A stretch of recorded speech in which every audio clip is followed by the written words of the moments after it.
So why Marco Polo? It's 700th anniversary of his death, of course, as it was said this morning.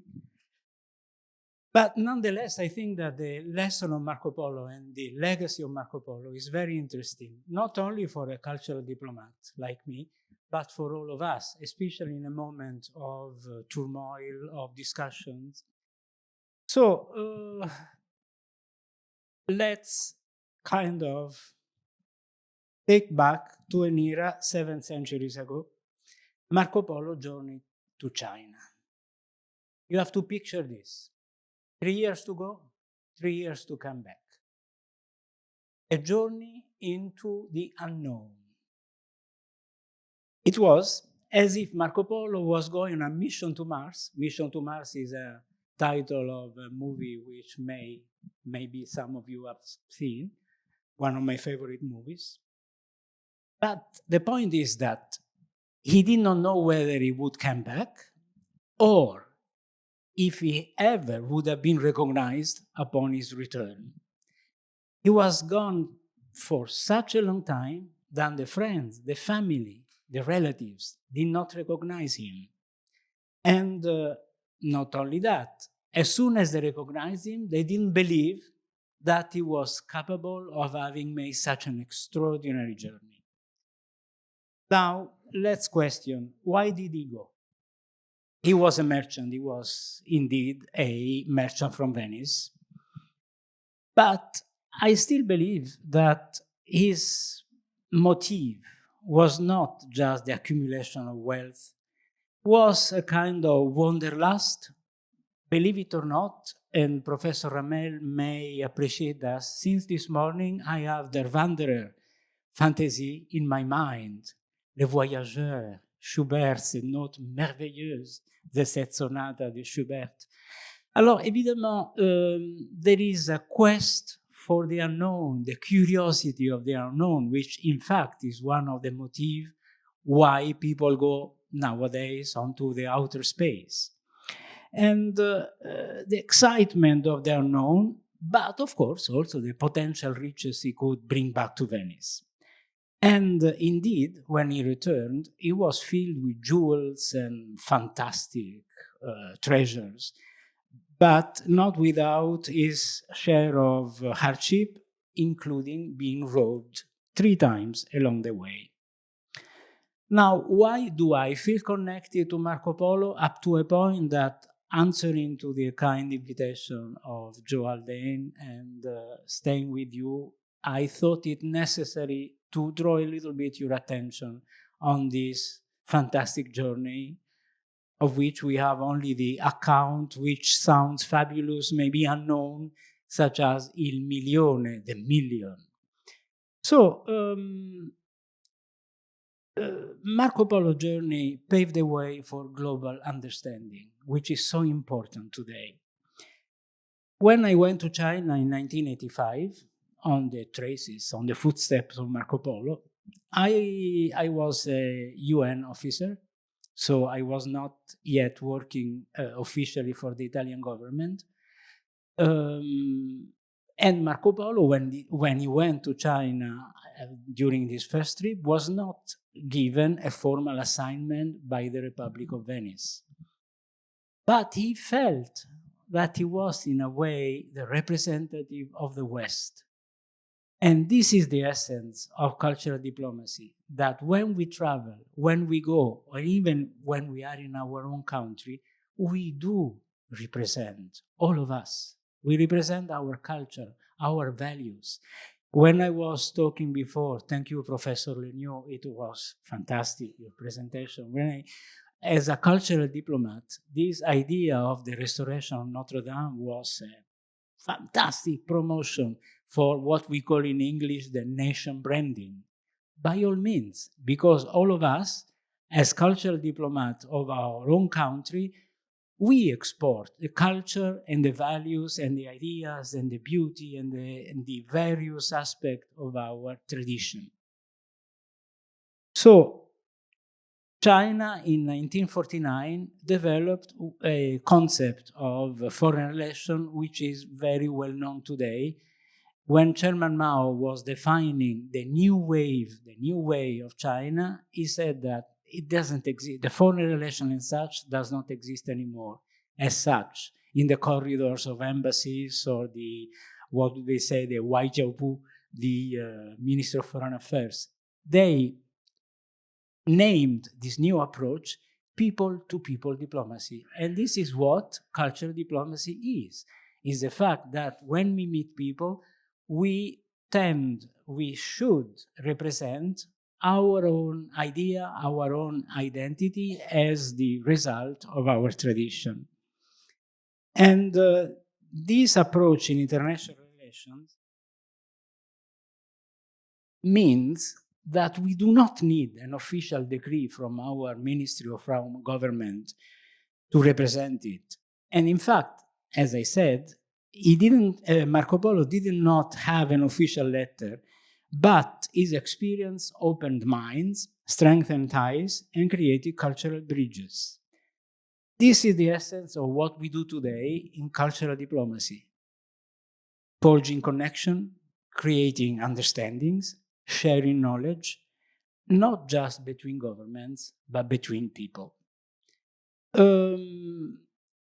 This first journey of Marco Polo into the unknown was so successful that during his second journey, the Pope, Gregory X, gave him, in fact, formal letters of accreditation, and he returned to China, bringing what was considered a symbol of the West.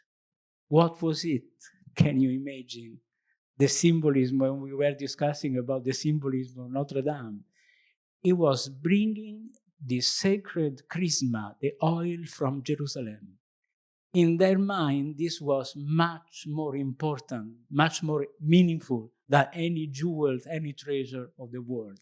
And he did, indeed, he brought back the oil of Jerusalem to Kublai Khan, who was the emperor of China at that time.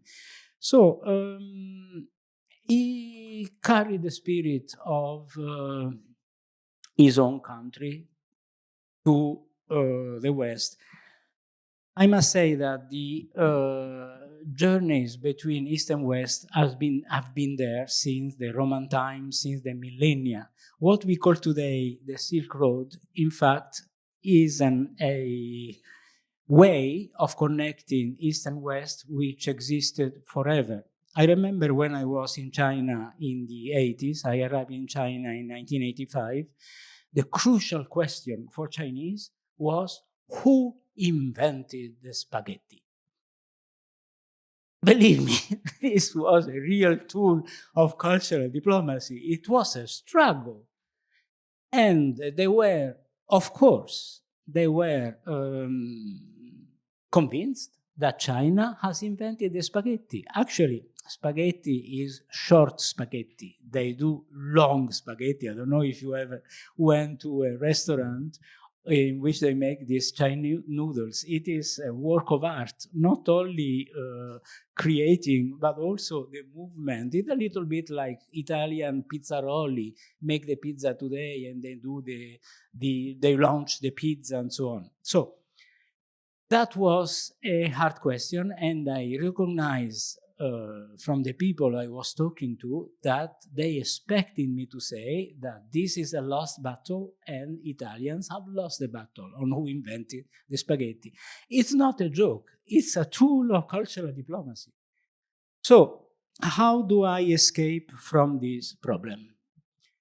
In Rome, my imagine that few of you, maybe all of you, have visited Rome. There is an important place which is called Porta Maggiore, which is near the central station of Rome. This is a fantastic monument, very old, 2 millennia old. And after that porta, that arch was created, as it happened 2,000 years ago and it happened today, there was a very successful entrepreneur from ancient Rome who was creating bread. He was a bread maker. Eurisace was his name. So he was so rich and he had created so much money serving bread and other delicacies to Rome, that he became so rich that he could afford to build a tomb just adjacent to Porta Maggiore. And still today, this tomb is there, is a cube with some holes because it represents an oven.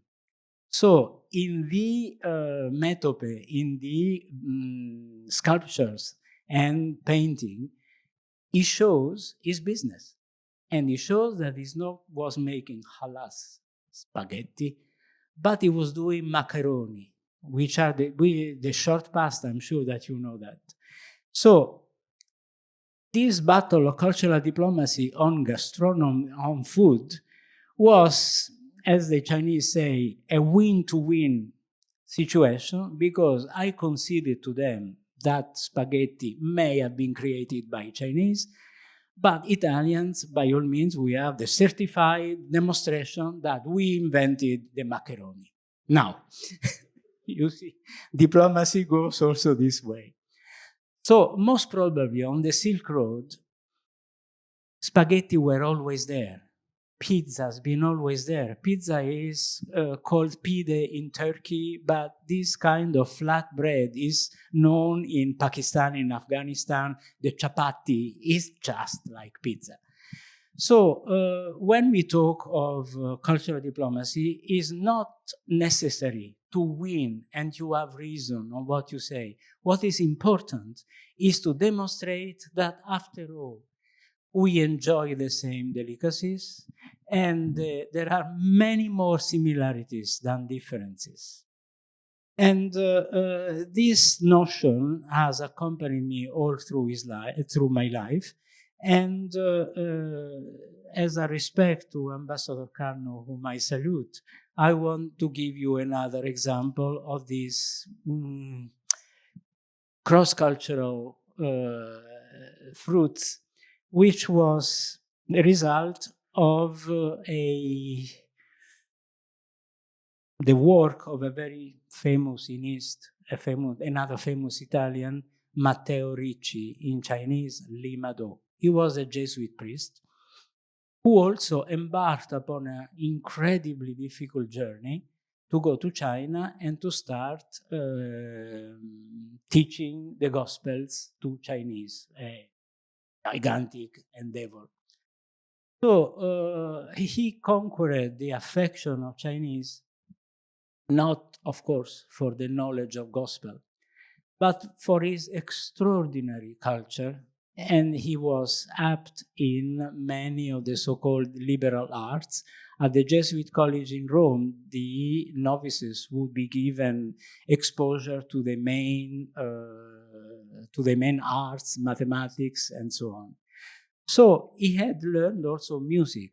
So one of the assignments of the Emperor of China, or the imperial court, most probably Matteo Ricci has never seen in person the Emperor of China.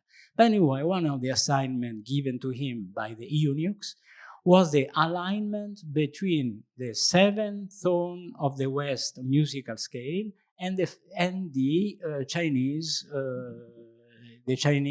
bells. So they were, during the history of China, the notes, the tones were given by bells, imperial bells. And those bells were hundreds of them, each one with a different sound. So the Matteo Ricci and the other Jesuit had to align at the best the seven notes of the Western music, or the Western harmony, do, re, mi, fa, sol, la, si, and so on, with the Chinese sounds. So after years of struggling, in my opinion, this is one of my studies, trying to accumulate as much as they could the sound. They didn't come with 7 notes, but they come with 5 notes.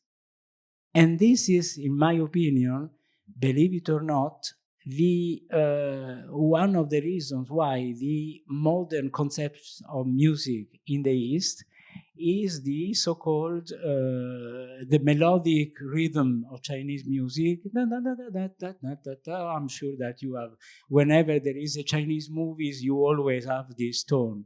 So this is another example on how cultural diplomacy may find its base in the most incredible aspect. And for this reason, and for many other reasons, Matteo Ricci was given a high position at the Chinese imperial court, and he could, in fact, propagate Western astronomy, Western mathematics. One of his achievements was also the translation into Chinese of Euclid's mathematics. So, in a way, what was very evident few years ago or many centuries ago is all the more evident now when we are called upon creating bridges, especially in these moments in which there are geopolitics, as it was mentioned before, and many different opinions.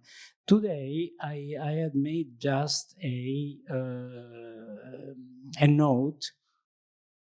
It was said that the way to create understanding is to empathize with the other people, the other person, especially somebody coming from a different culture.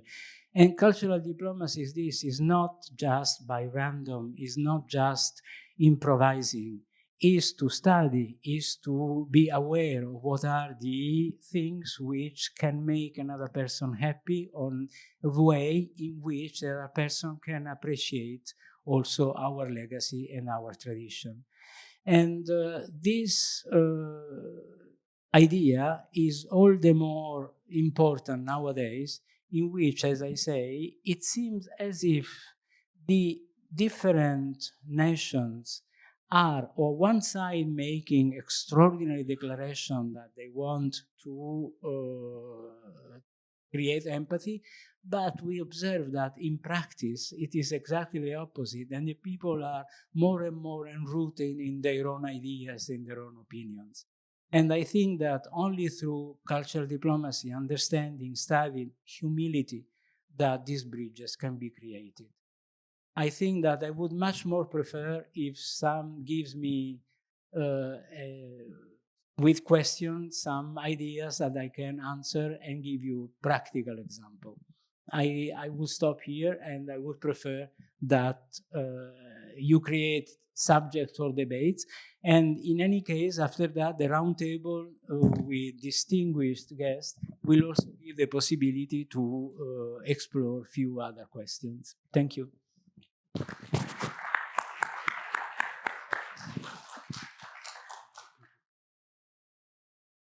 So if our distinguished panelists could come up to the stage. Charlotte Fauché.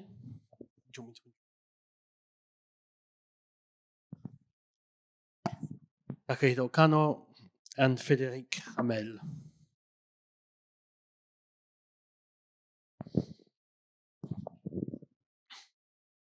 So Ambassador Sabbatini will be acting as a moderator to this panel to be able to take up some of the things, but we have about 5 minutes for questions. If you have any particular questions on cultural diplomacy or the life of a cultural diplomat, in particular, you'd like to address the ambassador. If not, then we will go on to the panel. There's a couple of questions there.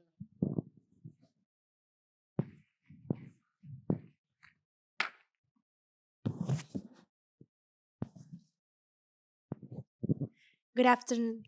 I have a question. How is your stand in the cultural appropriation debate?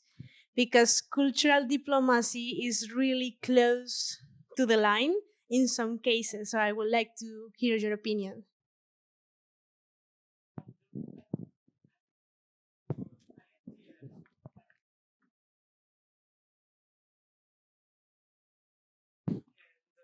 Very happy by an extraordinary coincidence that you are asking me a question on a subject which I wanted to treat.